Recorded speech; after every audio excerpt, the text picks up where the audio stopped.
Has anyone ever told you that you are not responsible for the trauma and abuse that you were subjected to, but you had this nagging feeling in your stomach that somehow you were responsible? That's what we're going to talk about today in this video. This is Car Talks with Paula from Defend Survivors, where we stand up for survivors of abuse and trauma to be believed, protected, defended, and respected. Why the car?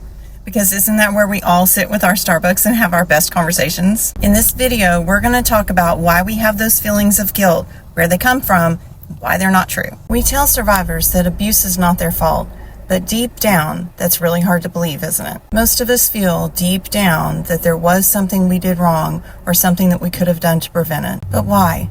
Why do we do that? Why do we deep down feel that way? And I think a lot of it's because the messaging that survivors get literally from everywhere. Survivors are told it's not your fault, but then every message they get after that tells them that it was. The first thing people say is, what were you wearing?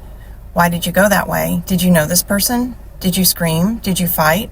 Why didn't you just leave? Prevention messages say that if you're educated, then you can prevent this from happening again, and that your vulnerabilities are what led you to being abused. And then the justice system says there's not enough evidence to believe you. As soon as a survivor tells what happened to them, this blame-seeking torpedo of how could this have happened hits everyone except the perpetrator, but especially it hits the survivor. We can't tell survivors that it wasn't your fault and then say, here's how you could have prevented it.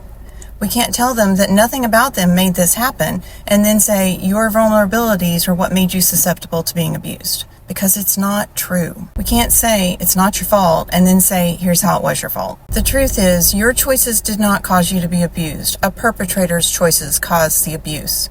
Your actions didn't cause you to be abused. A perpetrator's actions caused the abuse. You weren't abused because you weren't educated. Educated, trained professionals get hurt all the time. So if you have these underlying feelings that somehow it really was your fault, it's not because it's the truth.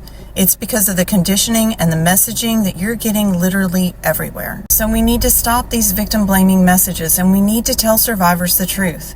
And you need to hear the truth. It wasn't your fault. It really wasn't. If you want more information on this topic, check out our 30-day affirmation guide for survivors to not victim blame themselves at the link in our bio.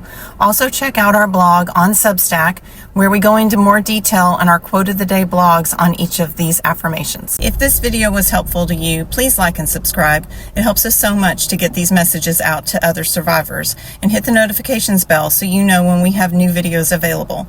Most of all, we hope you know how amazing you are, and we're with you.